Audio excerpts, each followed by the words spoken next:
Olá pessoal, tudo bem? Vamos estudar agora o Vygotsky. Eu deixei uma base aqui sobre o Vygotsky, tá? Um ponto de partida.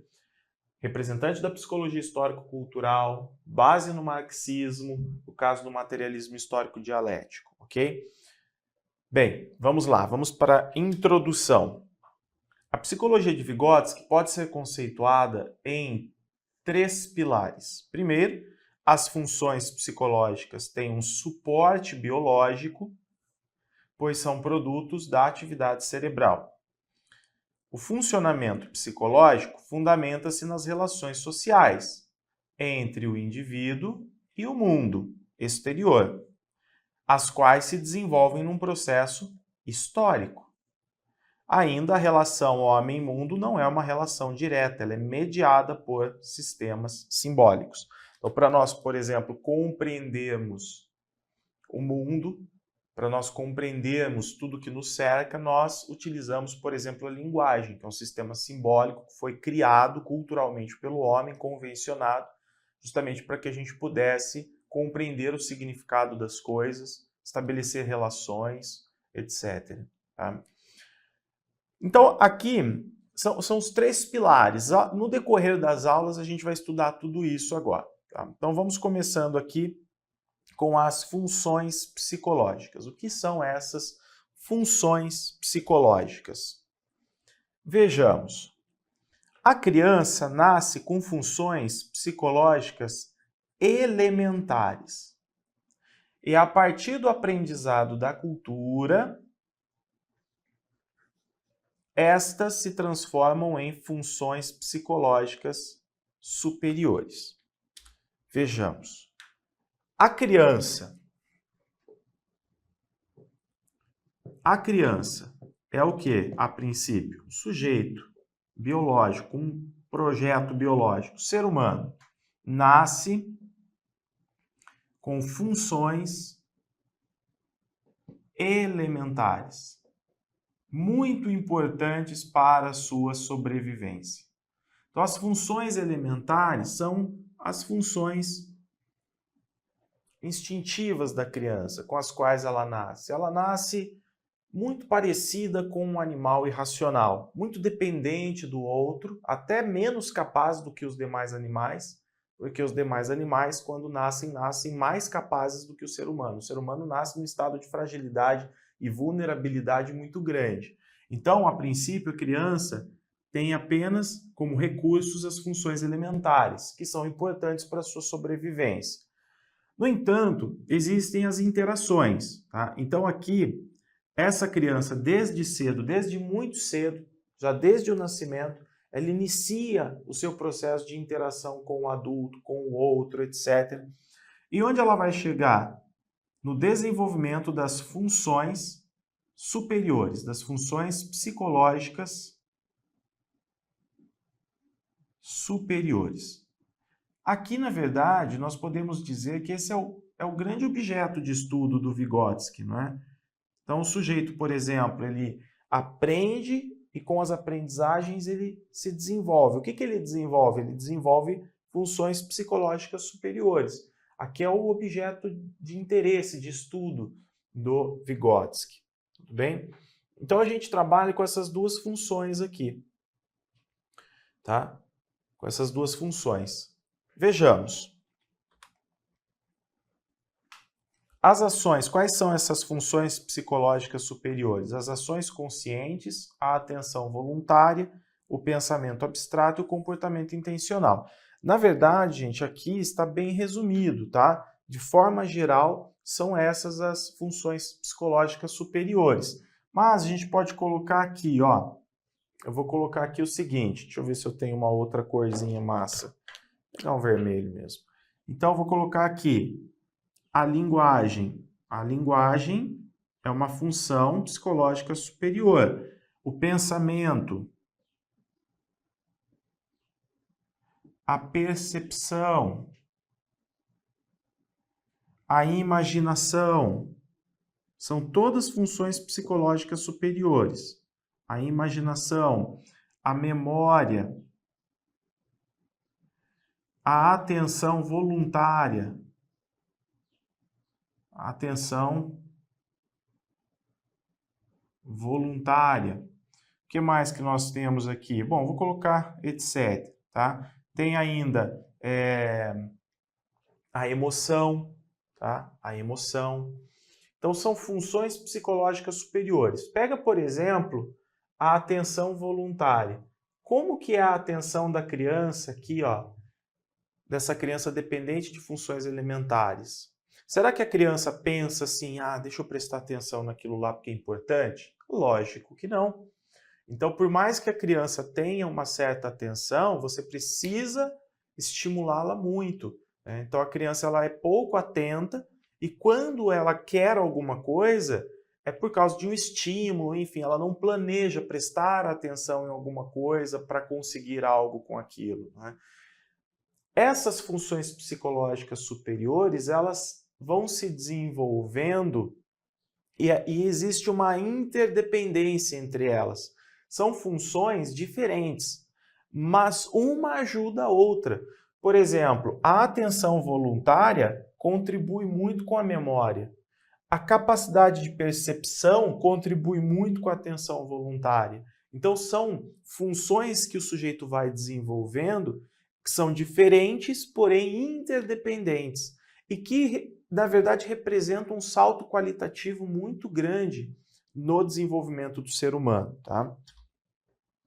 Bom, e um ponto fundamental, né, que nós não podemos nos esquecer. Com o desenvolvimento das funções psicológicas superiores, o ser humano vai se diferenciar dos outros animais, ok? Ok, Vinícius, continuando então. Processo de evolução. O processo de evolução não ocorre de forma imediata e direta. As informações recebidas do meio social são intermediadas, de forma explícita ou não, pelas pessoas que interagem com as crianças. Então, aqui nós temos a importância das interações.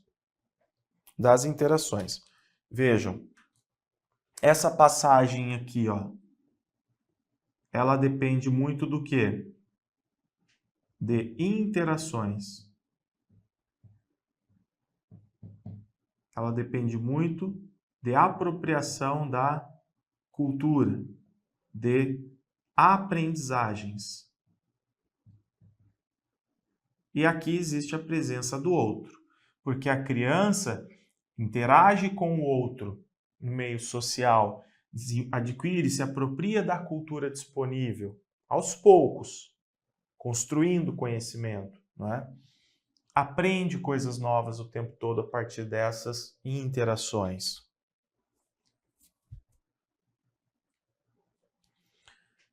Ainda, essa intermediação imprime às informações um caráter valorativo e significados sociais e históricos. Okay? O que o adulto faz na sua relação com a criança? Nós ensinamos as coisas. Isso pode, aquilo não pode, isso significa isso, aquilo significa aquilo. Então, o tempo todo nós estamos mostrando para a criança como é o mundo, como são as coisas. As crianças tentam imitar os adultos, elas se propõem a imitar os adultos, elas querem aprender coisas novas. Tá? Então, esse processo de intermediação é muito importante para as aprendizagens, para que a criança seja inserida na cultura, na vida social, aprenda e a partir dessas aprendizagens ela se desenvolva. Funções psicológicas superiores, pessoal. Funções psicológicas superiores, tá? Aparecem primeiro nas relações sociais e através dos processos interpsicológicos ou intermentais, regulados e controlados pela interação com outras pessoas. Somente quando se tornam individuais é que podem ser efetuadas no plano intrapsicológico ou intramental, reguladas e controladas pelo próprio indivíduo. Então, o desenvolvimento para o Vygotsky ocorre dessa forma, de fora para dentro, tá? Para a gente utilizar aqui uma espécie de um esquema. Então, o desenvolvimento seria isso, de fora para dentro, ó, desenvolvimento. Então, a criança, por exemplo, desenvolve lá a capacidade de falar, ela vai desenvolvendo a fala. Nós vimos que o desenvolvimento ocorre assim, ó, das relações interpessoais para intrapessoal.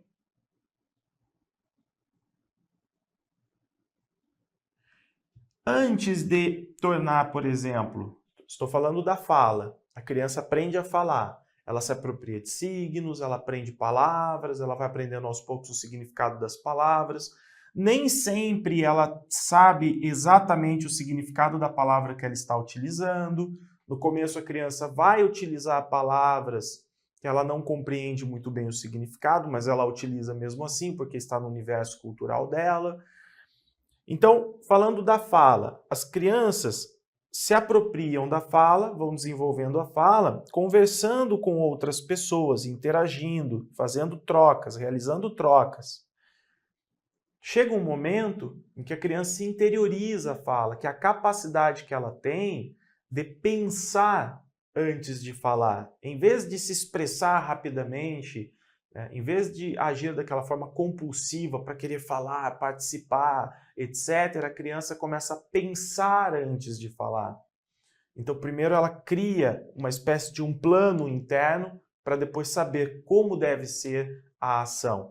Isso faz parte do desenvolvimento. Esse caminho é o caminho da internalização. Então, o Vygotsky, falando de uma maneira informal, o Vygotsky entende que o sujeito se desenvolve de fora para dentro. O processo de internalização é que representa o processo de desenvolvimento do sujeito. Piaget pensa diferente. Depois a gente fala do Piaget numa outra aula, ok? Então, utilizando como exemplo aqui a fala, a criança, a partir das relações interpessoais, ela vai desenvolvendo a fala, ela vai aprendendo, etc. E depois ela interioriza essa fala. E nós temos o que aí? A interação entre pensamento e linguagem. Né? Pensamento e linguagem, o pensamento e a fala. Vamos falar mais disso. Voltando aqui, pessoal, um ponto importante que eu quero colocar para vocês sobre as funções superiores é a base biológica, que na verdade eu já até coloquei para vocês aqui, ó. A base biológica é o cérebro, é a atividade cerebral, tá? Então a base biológica das funções superiores é o cérebro, ok? A gente observa isso no desenvolvimento da espécie e no desenvolvimento do indivíduo, porque quando o Vygotsky fala de desenvolvimento, então estuda o desenvolvimento, ele fala de filogênese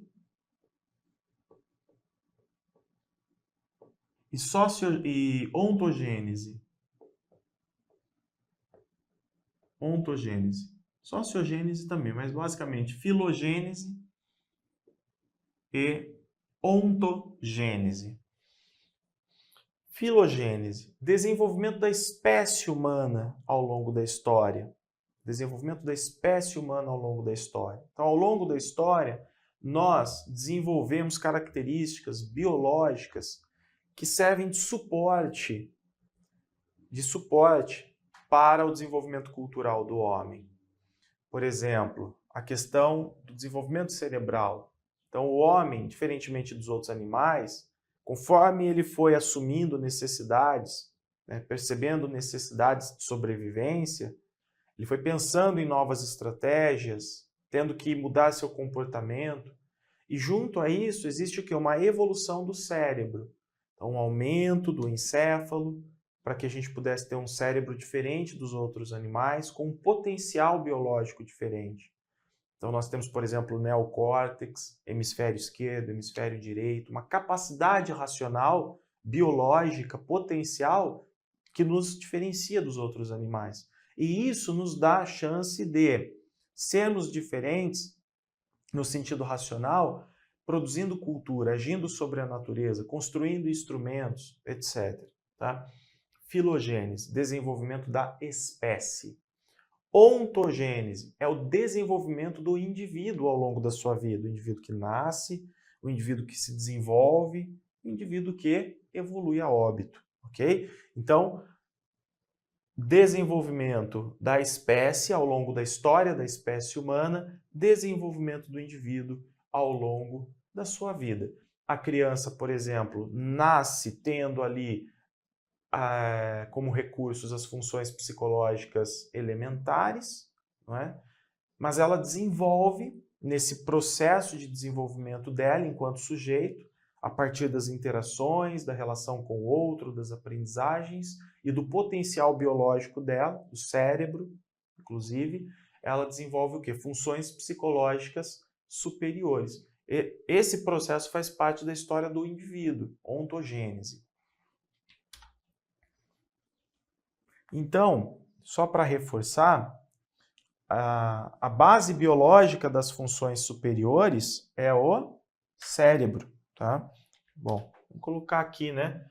Então, funções psicológicas superiores, base biológica, será que você consegue ver aqui? Eu acho que sim. Base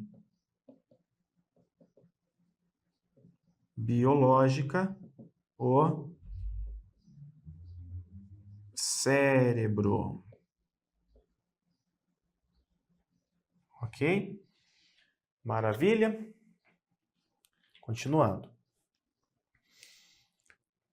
Justificativa para a origem social dos processos psicológicos superiores. Olha lá, tem uma base, né, biológica, que é o cérebro, mas sem as interações, sem o contato com a cultura, também não há o desenvolvimento de funções psicológicas superiores, que você pode ver, de repente, nas provas, como o desenvolvimento do psiquismo humano, tá? Do psiquismo humano. O psiquismo humano se desenvolve a partir do quê? Das atividades realizadas pelo homem, das interações, etc. Então, justificativa para a origem social dos processos psicológicos superiores está na ideia de que a relação entre homem e mundo não é direta, mas mediada por sistemas simbólicos. Então, para o homem viver, realizar suas ações, compreender o mundo, compreender o significado das coisas, ele tem que compreender o quê? Os sistemas simbólicos. E para desenvolver sistemas simbólicos, ele precisa interagir com a cultura, ele precisa aprender coisas e passar por esse desenvolvimento. Então, essas funções psicológicas superiores fornecem ao sujeito a capacidade de compreender sistemas simbólicos. A linguagem, por exemplo, é um sistema simbólico. Códigos, como que nós utilizamos esses códigos, não é? A gente fala de alfabetização, letramento. Hoje, alfabetização digital, matemática.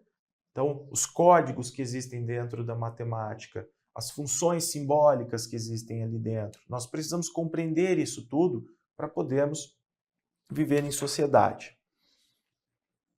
Ok? Agora, como eu disse aqui, né? Olha lá a base do Vygotsky. Ele desenvolve a psicologia histórico-cultural, base no marxismo, no materialismo histórico-dialético. Então, vamos colocar aqui o seguinte. Sobre as funções psicológicas superiores, será que eu deixei aqui, OBS. Vou deixar uns espacinhos no quadro para eu poder comentar mais alguma coisa ali com vocês. Mas sobre as funções psicológicas superiores, também podem ser chamados de processos psicológicos superiores, tá? De repente você pode ver assim. Coloque assim, ó, tem origem social, tá? Por mais que exista aí uma base biológica que que torna o sujeito capaz de se desenvolver nesse sentido, as funções psicológicas superiores têm origem social, tá? E desenvolvem-se num processo histórico. O que quer dizer isso, Vinícius? Então quer dizer que nós estamos aqui superando o inatismo. Por exemplo, desenvolvimento de funções psicológicas superiores, atenção voluntária. A criança já nasce com essa capacidade? Não, não nasce. É nas interações sociais que a criança vai desenvolvendo cada vez mais a atenção voluntária. Inclusive, existem pessoas que são muito desatentas, não é? ela desenvolve uma certa atenção voluntária, mas muitas vezes ela é desatenta. Então, isso aqui é desenvolvido historicamente. O pensamento, por exemplo, né? A capacidade de pensar, de aprimorar o raciocínio, né? A questão das emoções, compreender as emoções, etc. Então, linguagem, memória, tudo isso é desenvolvido historicamente. A partir das interações, é como se fosse assim, a partir das interações nós vamos treinando cada vez mais, ou não interagimos tanto e não treinamos tanto essas funções psicológicas superiores, mas nós não nascemos com elas já plenamente desenvolvidas, ok? Então tem origem social, para desenvolver as relações sociais, as interações são fundamentais, e desenvolve-se ainda num processo histórico. Beleza. Voltando aqui, agora, só deixa eu ver se eu não deixei passar nada. Tarará, tarará, acho que é isso, pessoal, acho que não. Ah, só uma coisa, né, que eu vou voltar a colocar aqui para vocês também, referente a desenvolvimento. O caminho, então, do desenvolvimento, eu vou colocar assim entre aspas, tá? Caminho do desenvolvimento. E isso aqui é muito importante para que você diferencie Vygotsky de Piaget, tá? Então, eu vou colocar assim, caminho. O caminho do desenvolvimento é, então, do inter, a gente fazer de uma forma um pouquinho mais esquematizada aqui, para o intra. É a internalização que representa o desenvolvimento do sujeito. Do interpsíquico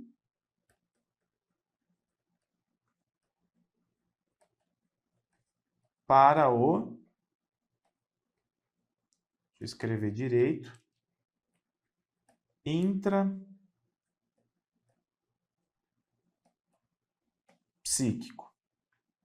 Internalização. Esse processo é o processo da internalização, que representa o desenvolvimento. Inclusive, eu vou até repetir aqui, para você ver. Porque esse ponto introdutório que nós estamos estudando, ele é muito importante, tá? Tem que ficar bem certinho isso aí para você. Olha o que diz aqui, funções psicológicas superiores aparecem primeiro nas relações sociais e através dos processos interpsicológicos, né, ou intermentais. E ali está escrito o seguinte, regulados e controlados pela interação com outras pessoas. Então, num primeiro momento, a criança toma decisões, o comportamento dela é muito influenciado pelo que está acontecendo externamente, pelo que o outro está fazendo, falando, ela está recebendo, de repente, um comando, etc. Depois, não, a criança vai desenvolvendo a capacidade de agir com mais autonomia, de pensar no que ela quer fazer e planejar a própria ação. Tá? Então, nós teríamos aí o quê? Um nível de maturidade dessas funções psicológicas superiores aí, já alcançado.